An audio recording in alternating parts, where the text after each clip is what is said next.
Langit siang itu kelabu. Angin bertiup pelan seakan ikut merasakan duka yang mengendap di rumah Reyot di pinggir kampung. Di dalam rumah, Sarno duduk mematung di sudut ruangan, menggenggam erat topi lusuh milik ayahnya. Wajahnya kaku, matanya merah namun tak menangis. Ia belum bisa percaya bahwa ayahnya, sosok paling kuat dalam hidupnya, kini tinggal nama di papan kayu nisan. Pagi tadi, jenazah ayahnya dibawa pulang dari proyek bangunan tempatnya bekerja. Tubuhnya terbungkus kain kafan, kaku, dingin. Kata Mandor, ayah Sarno jatuh dari lantai 3 saat hendak memperbaiki tiang besi yang bengkok. Tak ada yang bisa dilakukan, kecelakaan itu begitu cepat. Yang tersisa hanyalah tumpukan utang dan duka mendalam yang menjerat keluarga kecil itu. Ibu Sarno tak henti-hentinya menangis. Tubuhnya limbung, matanya sembab, dan sejak jenazah suaminya dikubur, ia hanya terbaring di pembaringan, menolak makan dan bicara. Sarno mencoba menyuapinya, tapi ibunya hanya menoleh dan menggeleng pelan, lalu menutup mata seperti ingin tidur selamanya bersama suaminya. Suara tangis pelan menjadi latar malam yang sunyi. Sarno hanya anak kelas 6 SD. Belum tahu bagaimana dunia bekerja, tapi sore itu, ia memutuskan satu hal, ia harus jadi dewasa lebih cepat. Tak ada waktu untuk patah, tak ada tempat untuk mengadu. Ia menyapu lantai, mencuci baju, lalu duduk di dekat ibunya, menggenggam tangannya yang dingin. "Bu, Sarno di sini. Kita pasti bisa, ya Bu," bisiknya, meski tak yakin siapa yang sedang ia kuatkan. Malam hari, perutnya melilit lapar.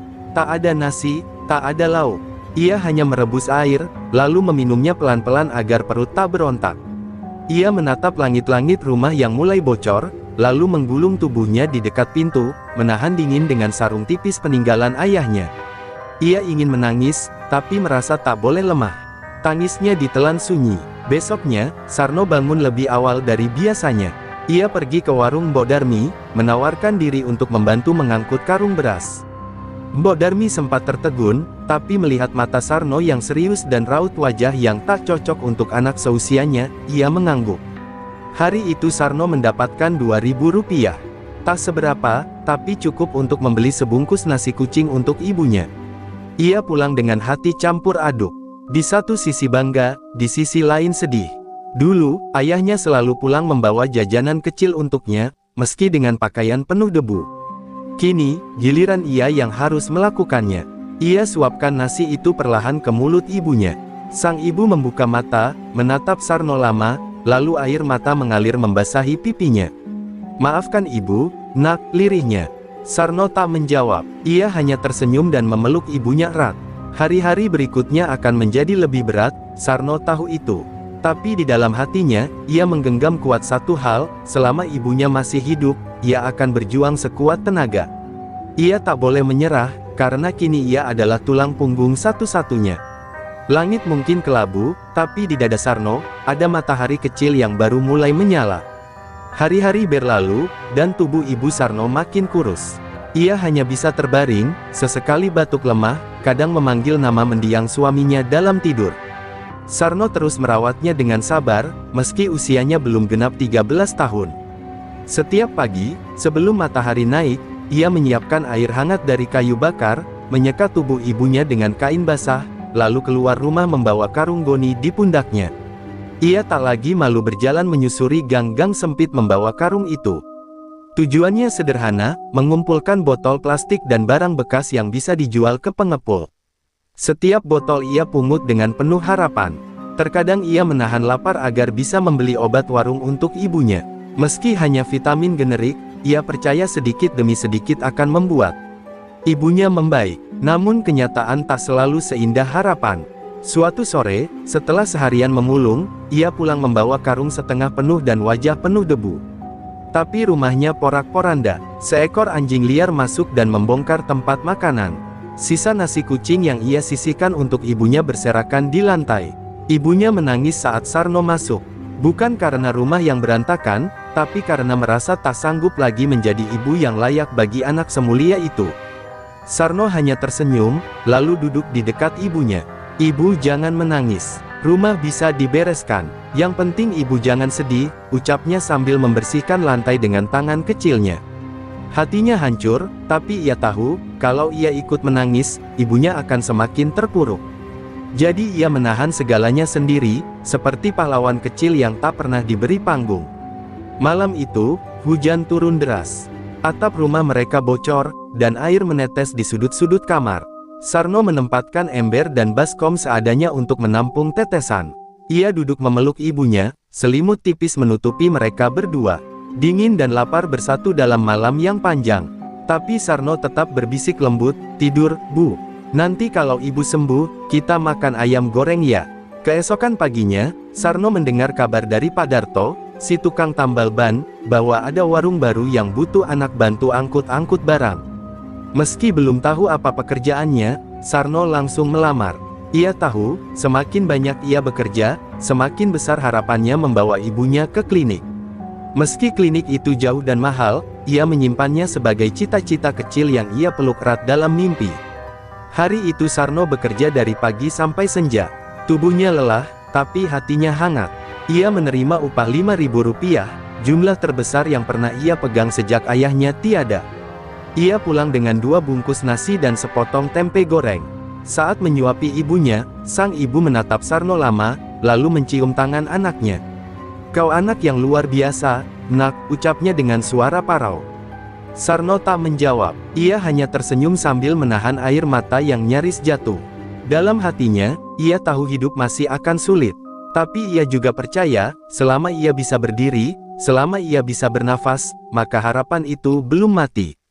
Ia tak ingin jadi orang besar, ia hanya ingin ibunya sembuh dan bisa tersenyum lagi. Itu saja cukup untuk membuatnya terus melangkah, sekecil dan seberat apapun langkah itu. Matahari baru muncul ketika Sarno melihat sesuatu yang membuat langkahnya terhenti. Di dekat tumpukan sampah belakang pasar, teronggok sebuah sepeda tua, karat menutupi hampir seluruh rangkanya. Rantai terputus, sadel robek, dan satu pedal hilang. Namun bagi Sarno, itu bukan rongsokan, itu peluang. Ia mendekat pelan, memegang stangnya, lalu mendorong sepeda itu pulang dengan hati-hati seperti membawa harta karun. Sepanjang perjalanan, ia membayangkan bisa memulung lebih jauh tanpa harus berjalan kaki, bisa mengantar barang lebih cepat, bisa menghemat waktu untuk menjaga ibunya. Sesampainya di rumah, ia menyandarkan sepeda itu dan langsung mencari alat seadanya. Obeng karatan, paku bengkok, dan kawat bekas ia kumpulkan. Malam itu, ditemani lampu minyak yang nyaris padam, ia mulai membongkar sepeda itu sambil sesekali mencuri pandang ke arah ibunya yang tertidur lemah. Pagi berikutnya, ia membawa sepeda itu ke tempat Pak Darto. Pria tua itu tertegun melihat usaha Sarno. "Ini sepeda mau diapain, No?" tanya Pak Darto sambil tertawa kecil. "Saya mau perbaiki, Pak, biar bisa keliling lebih jauh cari botol," jawab Sarno polos. Tanpa banyak kata, Pak Darto ikut membantu. Ia keluarkan ban bekas, pasang pedal yang sudah lama tak dipakai, dan meluruskan setang dengan alat patri. Mereka bekerja sampai peluh membasahi baju. Di bawah terik matahari, Sarno belajar banyak tentang sepeda, tentang roda, tentang bagaimana sesuatu yang rusak bisa diperbaiki jika ada kemauan. "Sepeda ini memang tua, No, tapi kalau kau rawat, dia bisa jadi sahabat setiamu," ujar Pak Darto sambil menepuk bahu Sarno. Kalimat itu menancap di benak Sarno. Ia merasa seperti sepeda itu, tua sebelum waktunya, tapi masih bisa terus melaju. Sore itu, Sarno mengayuh sepeda tuanya untuk pertama kali. Goyang dan berat, tapi ia tertawa kecil saat merasakan angin menyentuh wajahnya. Ia seperti sedang terbang, membelah dunia yang dulu terasa terlalu besar untuk ia tapaki sendiri. Sepeda itu mungkin karatan, tapi baginya, itu adalah lambang harapan yang bisa digenggam. Dengan sepeda itu, Sarno bisa menjangkau gang-gang yang belum pernah ia lewati. Ia menemukan lebih banyak botol, lebih banyak kardus, dan lebih banyak orang yang mulai mengenal sosok kecil berwajah keras namun penuh semangat. Bahkan pemilik warung di ujung kampung memberinya roti sisa dagangan setiap sore. Namun semua tidak selalu mulus. Suatu hari, saat ia mendorong sepeda melewati jalan menanjak, roda depan copot dan ia terjatuh. Lututnya berdarah, tangan lecet. Ia terduduk lama di pinggir jalan, menahan tangis.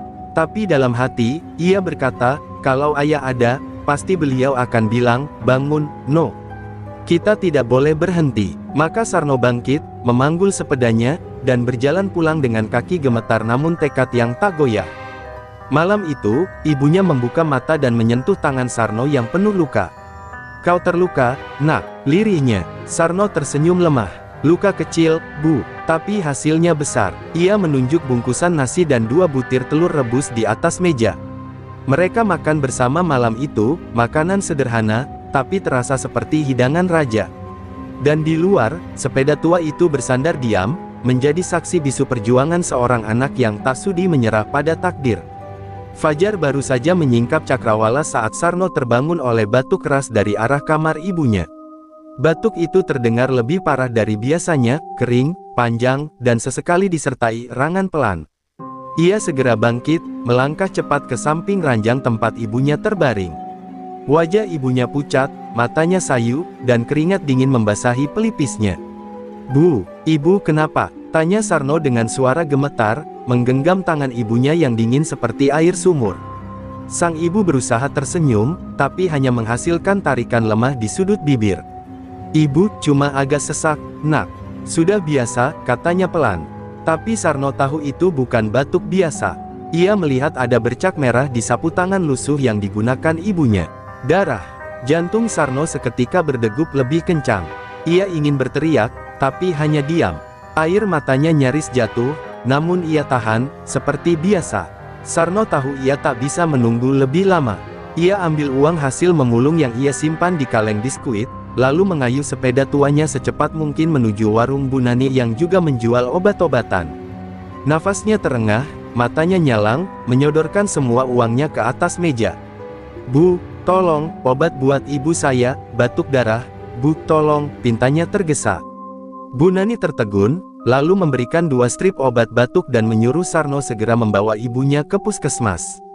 Dengan sepeda tua yang berguncang keras, Sarno membawa ibunya dalam boncengan. Beberapa tetangga ikut membantu mengangkat tubuh kurus itu ke atas sadel. Di sepanjang jalan, Sarno berdoa tanpa henti, menatap wajah ibunya yang makin pucat. Ia mengayuh seperti orang kesetanan, menerobos kerikil dan lubang tanpa peduli rasa sakit di kakinya yang belum sembuh. Ia hanya ingin satu hal, ibunya tertolong. Di puskesmas kecil itu, ia menunggu dengan cemas. Seorang perawat memintanya duduk. "Kamu tunggu di sini ya, Dik. Ibunya diperiksa dulu," ucap sang perawat. Tapi Sarno tak bisa tenang. 15 menit menunggu, terasa seperti seumur hidup. Lalu seorang dokter keluar, memanggil namanya. "Kamu anaknya Bu Sumarni." Sarno mengangguk cepat. "Kondisi ibumu cukup lemah. Kami butuh rujuk ke rumah sakit, nak. Ada kemungkinan paru-parunya terinfeksi." Ucapan itu seperti petir menyambar dada Sarno. Rumah sakit, rujukan, biaya. Ia bahkan nyaris tak punya cukup uang untuk makan esok hari. Tapi ia hanya menjawab pelan, "Saya akan cari caranya, Pak, yang penting ibu jangan dibiarin." Dokter menatap Sarno sejenak, lalu mengangguk perlahan. "Kamu anak kuat, ya." Hari itu Sarno pulang dengan hati berat. Ia dorong sepedanya perlahan. Di keranjangnya hanya ada obat dan surat rujukan. Matanya memerah, tapi ia belum boleh menangis. Di rumah, ia menatap langit yang mulai mendung. Lalu ia berkata pada dirinya sendiri, "Kalau untuk ibu, apapun akan aku lakukan. Meski harus ngamen, ngangkat barang, atau tidur di jalan, aku akan cari uang itu." Malam itu, Sarno tak bisa tidur. Di samping ibunya yang kembali terbaring, ia menatap langit-langit rumah yang gelap. Hujan turun pelan, menetes dari celah atap yang bocor. Di dadanya, ia simpan ketakutan, tapi juga tekad yang semakin keras. Besok, ia harus mulai mencari pertolongan. Waktu tak akan menunggu, dan ia tak akan membiarkan ibunya pergi seperti ayahnya dulu, dalam diam dan tanpa daya. Pagi masih kelabu ketika Sarno berangkat dengan membawa secarik surat rujukan di saku dan tekad bulat di dada. Ia tahu, ia tak punya siapa-siapa selain ibunya, dan waktu terus mendesak. Sambil mendorong sepedanya, ia keliling kampung, menyusuri kios demi kios, menawarkan diri untuk bekerja. "Saya bisa bersihin warung, bisa angkat-angkat, bisa bantu cuci piring," ucapnya pada setiap pemilik toko. Tapi kebanyakan hanya menggeleng, menolak dengan alasan sudah ada pekerja, atau malah menutup pintu tanpa sepatah kata. Meski ditolak berkali-kali, Sarno tidak menyerah. Hingga akhirnya ia tiba di sebuah bengkel tua di ujung pasar. Di sana, seorang pria berkumis tebal tengah membongkar mesin motor. Sarno mendekat dan memberanikan diri. "Pak, saya butuh uang buat bawa ibu saya ke rumah sakit. Boleh saya bantu apa saja, asal dibayar," katanya terbata. Pria itu memandang Sarno lama, lalu menunjuk tumpukan ban bekas di sudut bengkel. "Kalau kau sanggup bersihin semua itu, sore ini ku beri 15.000, katanya singkat. Tanpa pikir panjang, Sarno langsung bekerja. Tangan kecilnya hitam oleh jelaga, punggungnya pegal menahan panas matahari, tapi ia terus menyikat dan mengangkat satu persatu ban berat itu. Pikirannya hanya satu, ibunya harus sembuh. Ketika sore datang, dan keringat membasahi seluruh tubuhnya, pria itu menepati janji. Selembar uang lusuh berpindah tangan. Sarno menunduk dalam, lalu mengucapkan terima kasih sejujur-jujurnya. Sore itu, ia mampir ke apotek kecil, membeli vitamin dan tisu basah untuk ibunya. Saat hendak pulang, ia melihat seorang ibu tua di pinggir jalan menatap bingung ke arah troli penuh sayur. Tanpa diminta, Sarno membantunya mendorong sampai ke ujung gang. Ibu itu tersenyum, lalu memasukkan selembar uang 2.000 ke tangan Sarno. "Kamu anak baik, semoga Allah bukakan jalanmu, nak," ucapnya lirih.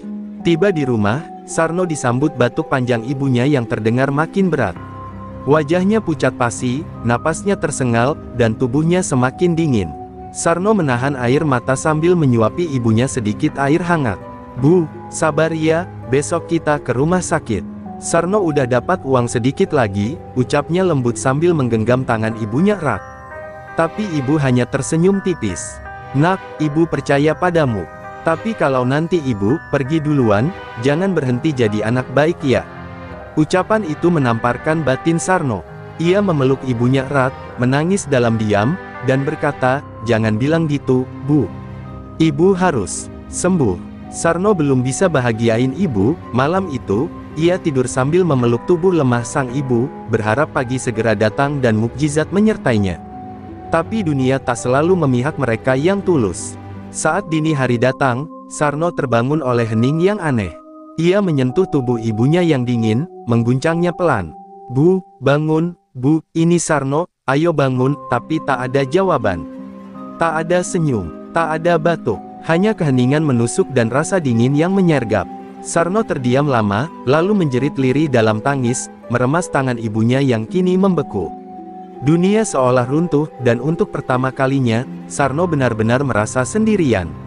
Langit pagi itu muram, seakan ikut merasakan duka yang menyesakkan dada Sarno. Di dalam rumah reyot berukuran 3 kali 3 meter itu, tubuh sang ibu telah dibaringkan dengan kain kafan seadanya. Sarno duduk di sudut, menatap kosong. Matanya bengkak, tangannya memegang genggam rosario peninggalan ibunya, satu-satunya kenangan yang tersisa dari sosok paling ia cintai. Ia tak menangis lagi, karena air matanya sudah kering sejak subuh, tersisa hanya hening dan sesak. Tetangga berdatangan, beberapa membawa makanan dan kain putih. Pak RT membantu mengurus surat kematian, sementara Bu Nani menyiapkan bunga untuk taburan. Mereka semua tahu, Sarno kini benar-benar sebatang kara. Tak ada saudara, tak ada sanak. Anak itu kini seperti daun gugur yang terombang-ambing di tengah badai. "Sabar ya, No, ibumu orang baik. Tuhan sayang dia," ujar Bu Nani pelan. Tapi Sarno hanya mengangguk tanpa menoleh. Pemakaman berlangsung sederhana. Sarno sendiri yang mengangkat keranda kecil itu bersama beberapa warga. Tangannya gemetar, tapi ia tetap berjalan. Setiap langkah terasa seperti menusuk jantungnya. Saat tanah mulai ditimbun di atas pusara, Sarno menggenggam tanah basah dan menaburkannya perlahan. "Maaf, Bu, Sarno belum sempat bahagiain ibu," bisiknya lirih, nyaris tak terdengar oleh siapapun kecuali langit. Setelah semua orang pulang, Sarno duduk di samping makam ibunya hingga senja. Ia berbicara pada pusara itu seperti sedang bercakap biasa. "Bu, Sarno bakal tetap berjuang. Ibu jangan khawatir, ya. Sarno enggak akan nakal, enggak akan nyerah." Hujan gerimis turun perlahan, membasahi tubuh kecilnya yang belum juga beranjak dari tanah basah. Dunia seakan ingin menguji sampai sejauh mana bocah itu sanggup bertahan. Malam itu, Sarno pulang ke rumah yang kini sunyi. Tak ada suara batuk, tak ada kehangatan, tak ada siapapun yang menanti. Ia duduk di sudut, menatap lampu minyak yang berkedip seperti nyawa terakhir yang hendak padam. Ia mengambil foto ibunya yang sudah menguning dan lusuh, memeluknya, lalu berbaring di tikar tua. "Selamat tidur, Bu, semoga tenang di sana," bisiknya sebelum akhirnya tertidur dalam pelukan kesepian yang pekat. Hari-hari berikutnya, Sarno berjalan seperti robot. Ia kembali memulung, kembali bekerja di bengkel, tapi kini tanpa semangat yang dulu menyala. Orang-orang menyapanya dengan lirih, memberi makanan, kadang uang receh, tapi Sarno lebih sering menatap kosong. Dalam hati, ia bertanya-tanya, kalau hidup ini seberat ini, apa Sarno masih kuat? Namun di sela-sela kelam itu, satu hal membuatnya tetap berdiri, janji pada sang ibu. Janji bahwa ia tak akan menyerah.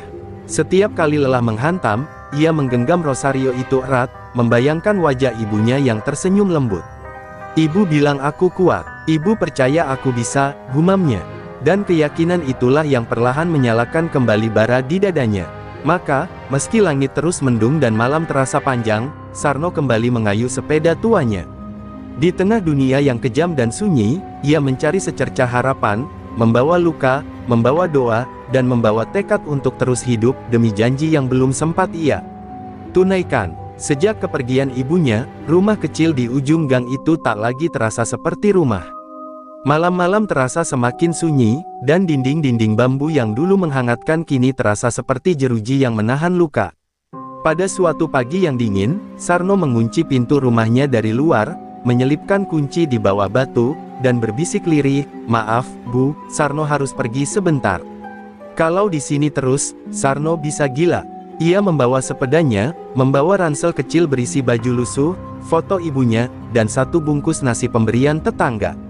Tujuannya tidak pasti, hanya ingin menjauh sejenak dari semua kenangan yang menyesakkan dada. Ia mengayu menuju kota yang lebih ramai, berharap bisa menemukan pekerjaan lebih layak, atau sekadar melarikan diri dari sepi yang menghantui.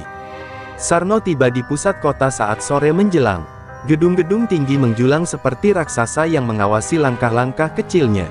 Ia duduk di trotoar, menyaksikan orang-orang berlalu lalang, sibuk dengan urusan masing-masing, tanpa tahu ada bocah belasan tahun yang membawa luka sebesar dunia. Ia mulai mengamen dengan seruling kecil yang ia buat dari bambu, suaranya sendu, tak terlalu merdu, tapi penuh rasa. Hari pertama, ia hanya dapat Rp5.000. Ia membeli sepotong roti dan air mineral, lalu tidur di emperan toko yang sudah tutup. Tubuhnya menggigil, angin malam menusuk seperti sembilu, dan ia hanya memeluk lututnya erat-erat. "Bu, Sarno kangen," bisiknya lirih, lalu diam dalam kesepian yang menggema di antara beton dingin kota. Hari-hari berikutnya ia bertahan dengan mengamen, membantu pedagang kaki lima, atau menawarkan jasa mengangkat barang di terminal. Kadang ia diusir, kadang dicaci, tapi ia tetap tersenyum, tetap menunduk sopan, tetap mencoba ramah. Di dalam dadanya, suara ibunya terus menggema, "Sarno jangan jadi anak yang mudah menyerah."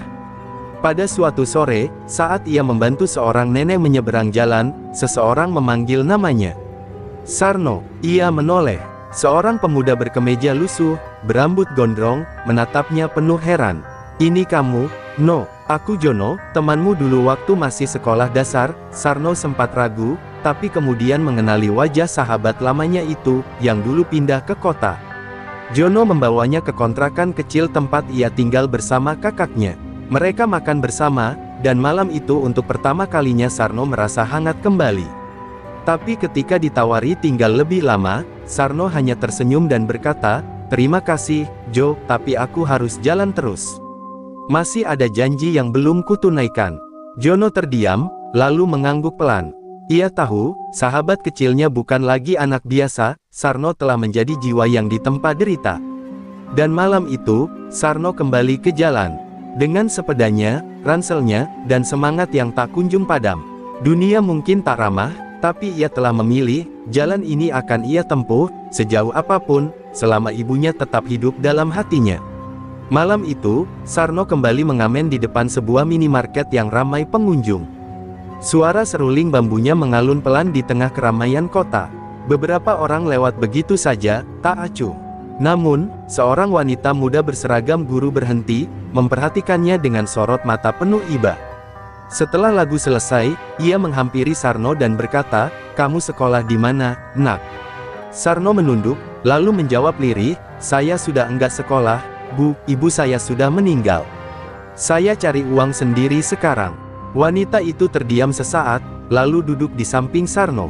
Namanya Bu Intan, seorang guru honorer yang sering mengajar anak-anak jalanan secara sukarela. Ia mengajak Sarno makan di warung terdekat, mendengarkan cerita hidupnya dengan mata berkaca. "Kamu kuat sekali, nak. Tapi kamu juga berhak bermimpi, tahu?" ucap Bu Intan sambil menggenggam tangan Sarno. Malam itu, untuk pertama kalinya. Setelah lama, Sarno makan nasi dengan lauk ayam tanpa harus berpikir besok harus puasa. Bu Intan memberi alamat tempat singgah anak-anak jalanan yang dikelola rekannya di pinggiran kota. "Datang saja ke sini, mereka bisa bantu kamu sekolah lagi, atau setidaknya punya tempat tidur yang layak." Sarno hanya menatap kertas yang berisi alamat itu dengan ragu. Dalam hatinya, ia masih merasa harus berjuang sendiri, seperti janji yang ia ikrarkan di pusara ibunya. Tapi suara lembut Bu Intan menenangkan, berjuang itu bukan berarti harus selalu sendirian. Keesokan harinya, Sarno memberanikan diri mengunjungi tempat singgah itu. Sebuah rumah sederhana, dengan suara tawa anak-anak yang membuat hatinya hangat. Ia disambut oleh seorang pria parubaya bernama Pak Gito, pengelola rumah tersebut. Sarno menceritakan semuanya, tak ada yang ia tutupi. Pak Gito mengangguk pelan dan berkata, "Mulai sekarang, kamu tidak sendirian lagi, Sarno. Di sini, kamu punya keluarga baru." Hari-hari di rumah singgah menjadi awal baru bagi Sarno. Ia kembali belajar mengeja, menghitung, bahkan menulis surat kepada almarhum ibunya. Surat itu ia lipat rapi dan simpan di bawah bantal, sebagai doa yang tak pernah selesai. Kadang-kadang ia masih mengamen, tapi kali ini bukan karena lapar, melainkan karena rindu. Rindu akan masa lalu yang keras, yang kini menjadi batu pijakan. Namun luka tak serta-merta hilang. Setiap malam, Sarno masih menangis diam-diam, memeluk foto ibunya. Ia masih bermimpi buruk, terbangun dengan sesak di dada. Tapi ada tangan-tangan yang kini siap memeluknya, ada orang-orang yang berkata, "Kamu hebat, Sarno. Kamu akan jadi orang besar nanti." Dan di suatu pagi, saat matahari menyinari halaman rumah singgah, Sarno menatap langit dan tersenyum kecil. Ia tahu jalan hidupnya masih panjang, penuh duri dan kerikil. Tapi kini ia punya arah. Ia punya harapan. Ia punya cinta, meski hanya dalam kenangan. "Bu, Sarno janji, akan hidup baik. Akan jadi orang yang ibu banggakan," bisiknya pada langit biru. Langit tak menjawab, tapi angin yang menyapa pipinya terasa hangat, seolah sang ibu sedang membelai lembut rambutnya dari kejauhan. Waktu berjalan, dan Sarno mulai terbiasa dengan kehidupan di rumah singgah. Ia kini duduk di bangku kelas 6 SD, walau usianya sedikit lebih tua dari teman-teman sekelasnya. Namun, Sarno tak peduli. Ia belajar dengan semangat yang menyala, karena setiap huruf yang ia tulis, setiap angka yang ia hitung, adalah langkah menuju janji yang ia buat di samping pusara ibunya. Ia seringkali belajar hingga larut malam, mengulang pelajaran sambil menggenggam rosario tua milik ibunya. Pak Gito dan Bu Intan memperhatikannya dengan bangga. Mereka tahu, anak ini tidak biasa. Luka yang dalam tak menjadikannya lemah, justru menjadi bahan bakar yang membakar semangatnya. Suatu hari, Sarno diminta maju ke depan kelas untuk membaca puisi. Suaranya sempat gemetar, tapi perlahan menguat saat ia membacakan puisi berjudul Ibuku, Cahaya yang Tak Pernah Padam. Satu kelas terdiam, beberapa guru bahkan meneteskan air mata. Di akhir pembacaan, Sarno menunduk, menggigit bibirnya yang bergetar. Di rumah singgah, Sarno menjadi panutan bagi anak-anak lainnya. Ia tak pernah pelit ilmu. Ia membantu mereka membaca, mengajari menulis, bahkan menemani yang takut belajar. Meski masih kecil, jiwa Sarno tumbuh besar, ia seperti cahaya kecil yang perlahan mulai menerangi sekitar. Dan di setiap langkahnya, ia selalu berkata dalam hati, "Bu, Sarno belajar bukan untuk dunia saja, tapi untuk ibu juga." Namun, tidak semua hari terang.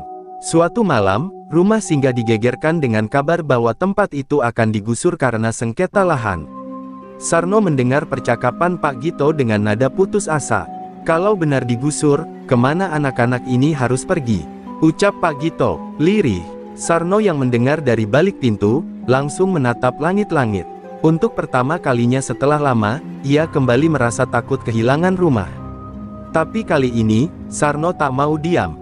Esok harinya, ia membuat tulisan tangan di atas karton bekas, "Kami anak-anak jalanan juga ingin belajar." Ia ajak teman-temannya berdiri di depan kantor kelurahan, membawa tulisan itu sambil menyanyi lagu nasional. Media lokal datang, para jurnalis memotret, dan berita tentang mereka menyebar. Salah satu jurnalis menulis, "Anak yatim bernama Sarno pimpin aksi damai demi pendidikan." Beberapa hari kemudian, pemerintah turun tangan. Rumah singgah itu tidak jadi digusur, malah diberi bantuan dana renovasi. Pak Gito memeluk Sarno dengan mata berkaca-kaca. "Kamu luar biasa, Nak. Kalau ibumu masih hidup, pasti dia sangat bangga."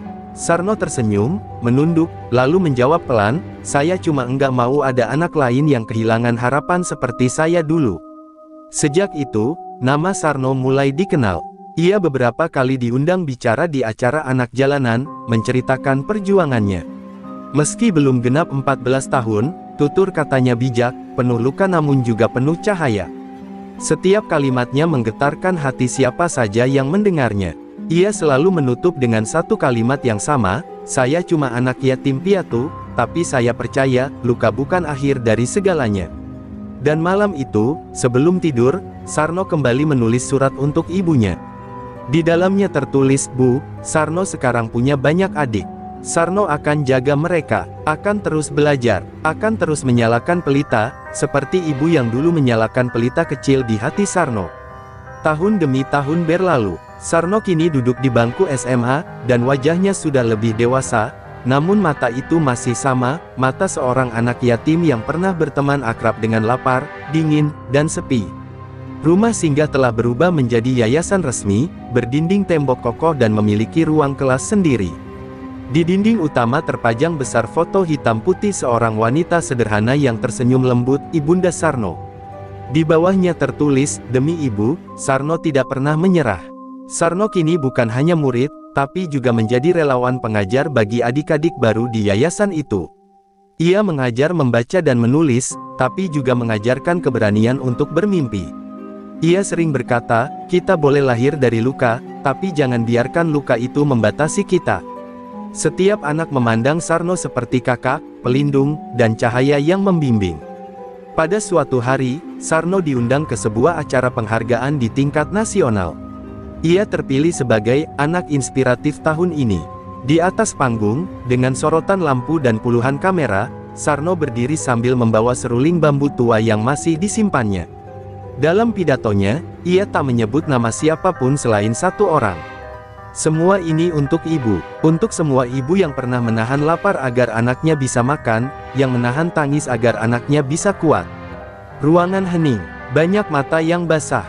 Dan ketika Sarno meniup seruling bambu itu, melantunkan lagu sederhana yang dulu biasa ia mainkan di emperan toko, semua hadirin diam membisu. Lagu itu tidak sempurna, tapi penuh makna.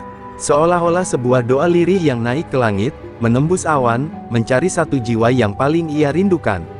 Sepulang dari acara itu, Sarno duduk sendiri di atas atap rumah singgah. Ia menatap bintang, lalu membuka buku kecil tempat ia sering menulis surat untuk ibunya. Kali ini, ia menulis dengan tangan sedikit gemetar, "Bu, Sarno sudah memaafkan dunia. Dulu Sarno marah, sedih, merasa Tuhan tak adil. Tapi sekarang Sarno mengerti, semua itu hanya jalan agar Sarno bisa jadi cahaya bagi orang lain." Angin malam mengusap lembut pipinya. Ia menutup buku itu, lalu memeluknya erat seperti memeluk bayangan ibunya. Dalam kesunyian itu, Sarno menangis, bukan karena sedih, tapi karena penuh rasa syukur, penuh cinta, penuh kenangan yang tak akan pernah padam. Tangis yang tidak lagi pahit, melainkan manis seperti pelukan seorang ibu. Esok harinya, Sarno bangun lebih pagi. Ia membangunkan adik-adik di rumah singgah, menyuapi yang masih malas makan, dan mengantar yang kecil ke sekolah. Seperti biasa, sebelum berangkat, ia berdiri sejenak di depan foto ibunya.